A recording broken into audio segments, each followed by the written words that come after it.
출애굽기 9장 27절로 35절까지의 말씀, 우리 다 같이 한 목소리로 합독하겠습니다. 바로가 사람을 보내어 모세와 아론을 불러 그들에게 이르되, 이번은 내가 범죄하였노라. 여호와께서는 의로우시고 나와 나의 백성은 악하도다. 여호와께 구하여 이 우레소리와 우박을 그만 그치게 하라. 내가 너희를 보내리니 너희가 다시는 머물지 아니하리라. 모세가 그에게 이르되, 내가 성에서 나가서 곧 내 손을 여호와를 향하여 펴리니 그리하면 우레소리가 그치고 우박이 다시 있지 아니할지라. 세상이 여호와께 속한 줄을 왕이 알리이다. 그러나 왕과 왕의 신하들이 여호와 하나님을 아직도 두려워하지 아니할 줄을 내가 아나이다. 그때에 보리는 이삭이 나왔고 삼은 꽃이 피었으므로 삼과 보리가 상하였으나, 그러나 밀과 쌀보리는 자라지 아니한 고로 상하지 아니하였더라. 모세가 바로를 떠나 성에서 나가 여호와를 향하여 손을 펴매 우레소리와 우박이 그치고 비가 땅에 내리지 아니하니라. 바로가 비와 우박과 우레소리가 그친 것을 보고 다시 범죄하여 마음을 완악하게 하니 그와 그의 신하가 꼭 같더라. 바로의 마음이 완악하여 이스라엘 자손을 내보내지 아니하였으니 여호와께서 모세에게 말씀하심과 같더라. 아멘. 여측이심이라 그럽니다. 화장실 들어갈 때의 마음과 화장실 나올 때의 마음이 다르다. 여측이심이죠.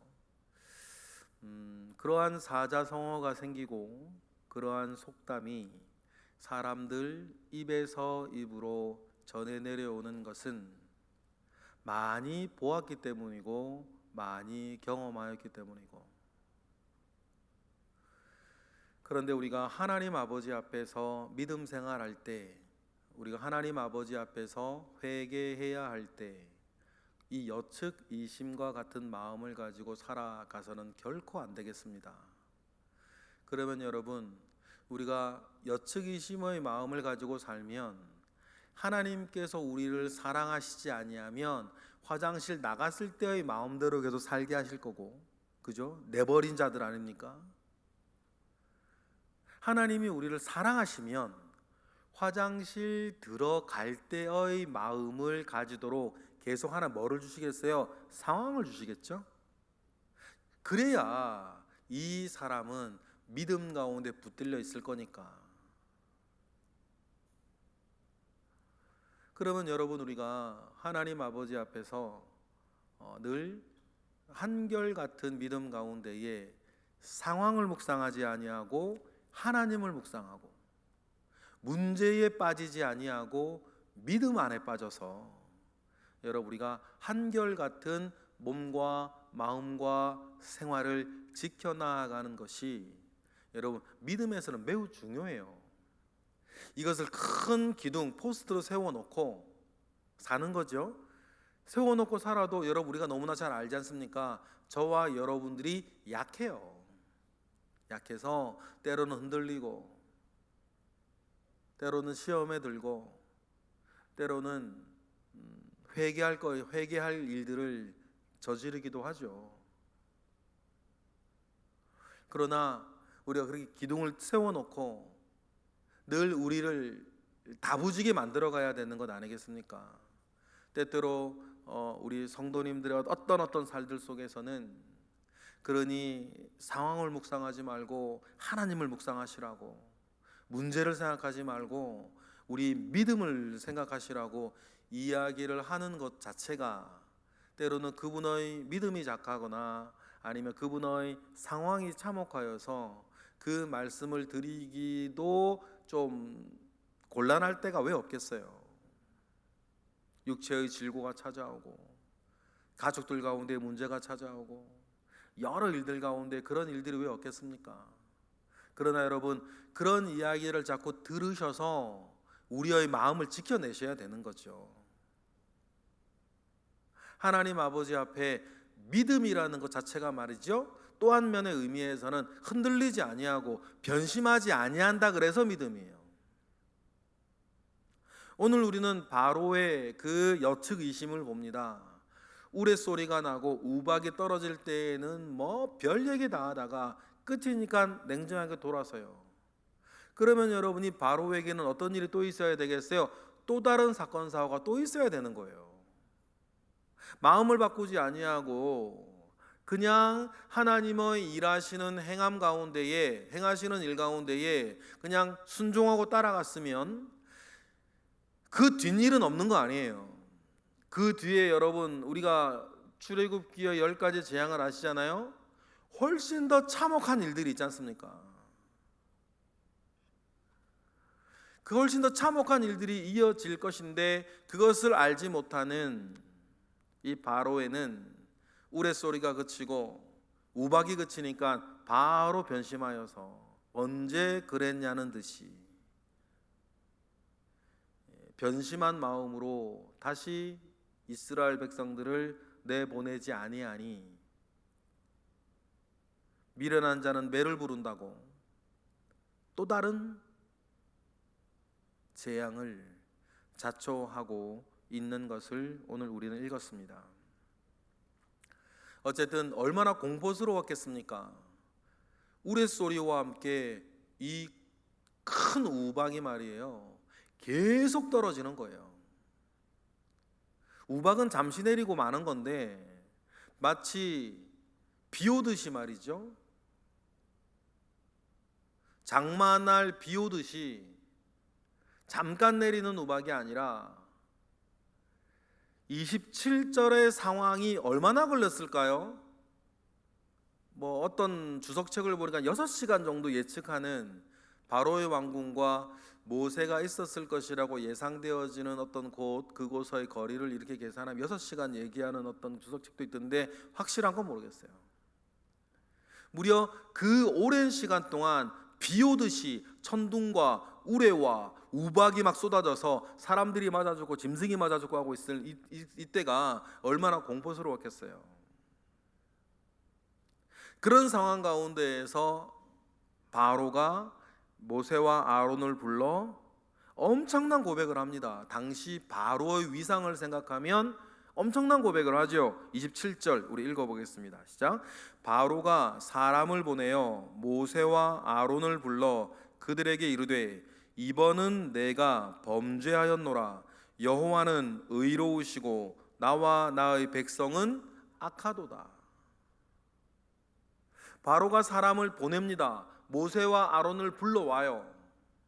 이 시간이 얼마나 걸렸을까 우리는 알 수 없는데 뭐 1, 20분은 아니겠죠. 모세가 뭐 바로 왕궁 앞에 있는 것도 아니고 바로의 왕궁이 우리 집들처럼 뭐 문 열고 나가면 바로 거리가 있는 것도 아니고 사람을 보내서 그 우박이 떨어지는 그 거리를 헤치고 들어가서 와야 되는 거리니까 시간이 꽤 걸렸을 것 같아요. 얼마나 무서웠겠어요. 그 공포 가운데에서 다급하여진 바로가 엄청난 고백을 하는 것이 뭡니까?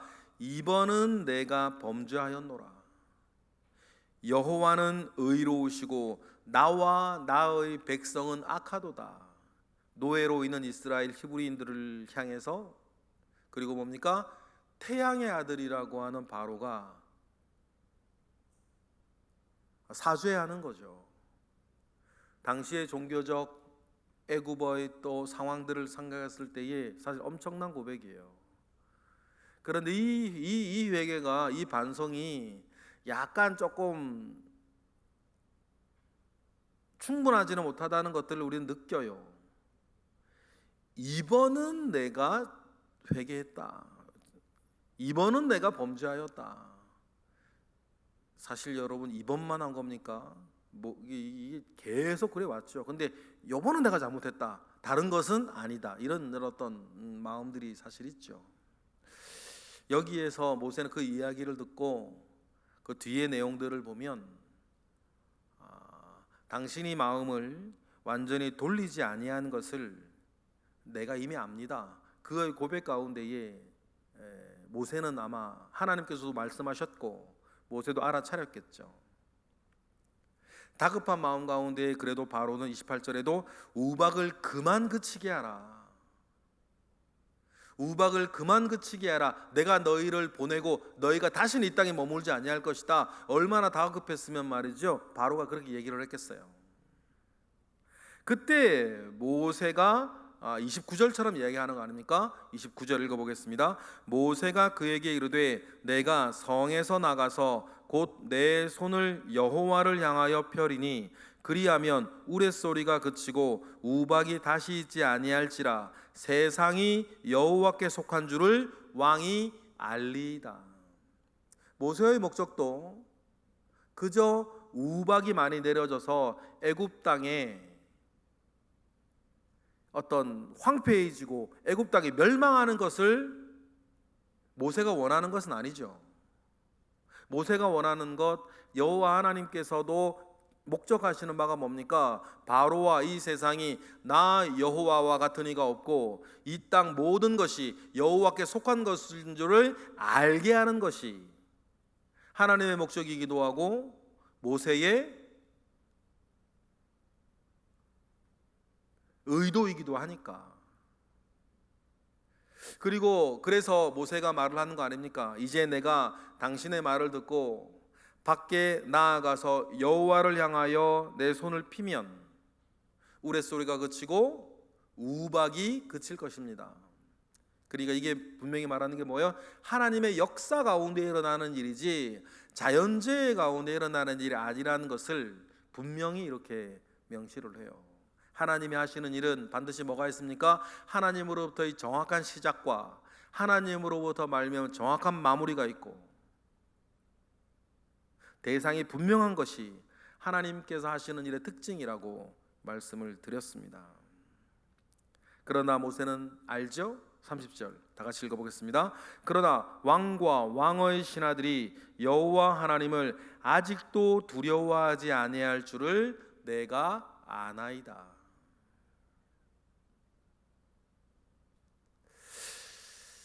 그리고는 31절 32절이에요. 31절 32절은 두 가지 의미가 있습니다. 첫 번째 의미는 뭐냐면 아직 의지할 것이 있기 때문에 뭐하지 않는다? 회개하지 않는다. 여러분, 이런 사람의 본성은 때때로 우리 가운데도 있어요. 내가요 아직 의지할 게 있고 아직 바랄 게 있으면 나의 힘 삼을 게 아직 남아 있으면 하나님을 전폭적으로 신뢰하고 의지하지 않아요. 아직 나에게 힘이 남아 있으면. 그러니 많은 경우에 고통은 하나님이 사랑하시는 사람에게는 내 힘 빼는 과정이죠. 사실은 그래요. 내 힘 빼는 과정이에요. 두 번째 의미는 뭐를 암시하는 거예요? 다음 재앙을 암시하는 거예요. 다음 재앙이 뭡니까? 메뚜기 재앙이거든요.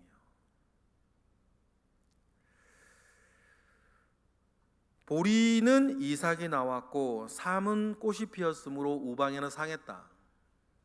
그러나 32절에 밀과 쌀보리는 자라지 아니하여서 상하지 아니하였다.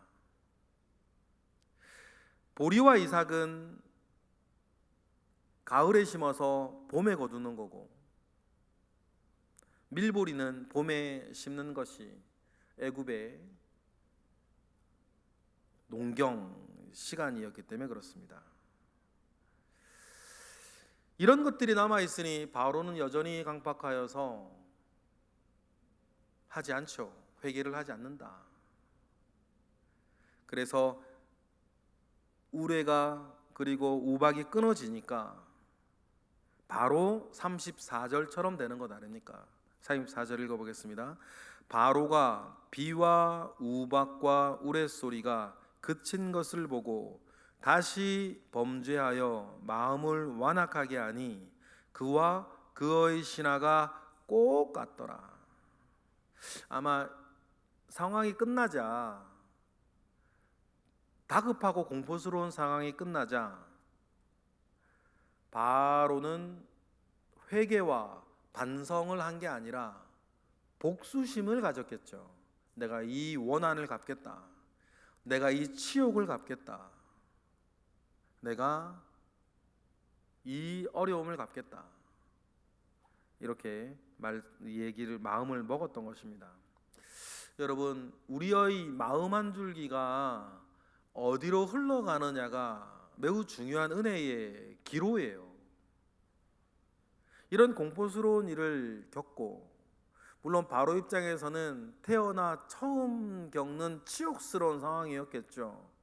노예에게 내가 악하다 고백을 하고 내가 잘못했다고 얘기했으니 그것을 말하였던 바로나 자기가 섬기는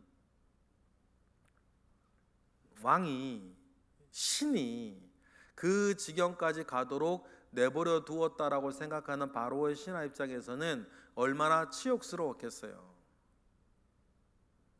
그러니 이 상황이 끝나자 자기들의 반성과 회개는 여측이심, 온데간데 없고 복수심의 칼날을 갈고 마는 것, 이러한 어리석의 말입니다. 더 큰 재앙을 불러오는 것 아니겠습니까? 이것은 뭡니까? 여호와께서 모세에게 말씀하신 것과 같더라. 여러분, 오늘과 같은 말씀을 우리가 보면서 하나님의 크심을 우리가 느끼는 것, 우리의 모든 삶 가운데에서도, 나의 어떤 구체적인 일상 가운데에서도 크신 하나님을 우리가 바라볼 수 있는 것이 너무 중요하고, 그리고 혹시 우리가 하나님 아버지 앞에 서 있는 내 마음이 꼭 이 바로와 같은 마음인지는 아는가? 오락가락, 갈팡질팡. 기본적으로 내 뜻과 내 목적은 있고, 거기에 도움이 되면 하나님 막 이렇게 하고, 거기에 도움이 안 되는 것 같으면 막 내팽개치고. 야고보서가 말하죠.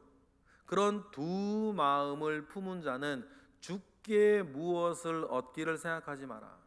두 마음을 품여 마음에 정함이 없는 자로다. 하나님께서 우리의 그러한 얄팍한 마음에 이용당하시겠습니까? 하나님이 기분 나빠서 이용 안 당한다기보다 그런 얄팍한 마음에 하나님이 자꾸 응해 주시면 우리의 믿음이 왜곡되는 거 아니에요. 하나님을 믿음의 대상이 아니라 이용할 대상으로, 내 욕망을 위해, 그 욕망이 얼마리 고상한 거라 하더라도 본질은 바뀌지 않는 거니까, 그 욕망이 얼마나 고상하고 얼마나 저급한 것이라도 그건 중요하지 않고, 하나님을 믿음과 신뢰의 대상이 아니라 나를 위한 이용의 대상으로 생각하는 얄팍한 마음이 우리 가운데 나도 모르게 들어오지 않겠어요? 그래서 여러분, 이른바 말하는 번영신학이 위험해요. 번영신학은 하나님을 믿는 게 아니라 하나님을 이용해 먹겠다는 신앙이거든. 하나님을 이용해 먹을 때 그냥 말은 고상하게 하는 거예요. 그동안 주워 들은 이야기가 있지. 그러나 고상하고 간교한 말 뒤에 숨어 있는 하나님도 나와 나를 위해서 이용해 먹겠다고 하는 그 마음, 그 마음으로는 결코 하나님 아버지 앞에 선한 것을 얻을 수 없습니다. 정말 선한 것을 얻을 수 없어요. 그러니 오늘 우리가 크신 하나님을 묵상하는 것과 더불어서 혹시 내 속에는 이 바로와 같은 완악한 마음이 있지 아니하였나, 지금 있지는 않은가 생각해보고, 할 수 있으면 우리의 최선을 다해서 뭡니까? 하나님 아버지 앞에 한결같은 마음으로 일평생을 내가 믿음 안에 살겠다라고 하는 각오, 그 다짐하시는 저와 여러분 되시길 주님의 이름으로 축복합니다. 기도하겠습니다. 할렐루야. 하나님, 감사와 영광을 올려드립니다. 주님으로부터 말미암아 오는 선한 은혜와 선한 능력이 우리 가운데 있습니다. 주여 우리를 붙잡아 주옵소서. 주여 우리를 이끌어 주옵소서. 우리의 마음이 주어지는 일로 인하여서 변심하지 않게 하시고 주를 향하여서 한결같은 마음으로 믿음으로 살아갈 수 있도록 하나님 우리에게 은혜를 더하여 주옵소서. 하나님, 우리가 어떤 일이 있으나 없으나 그 일들에 휘둘리지 아니하게 하시고 하나님의 말씀 붙잡고 믿음 가운데에 하나님의 뜻대로 살아가는 것이 훨씬 자연스러운 우리 모든 새벽의 기도자 되게 하옵소서. 이 시간 드려지는 일천 번째 예물들 가운데에 주님 함께 하실 것에 감사하고 우리가 드리는 기도 가운데에 함께 하실 것에 감사하며 예수 그리스도의 이름으로 기도드렸나이다. 아멘.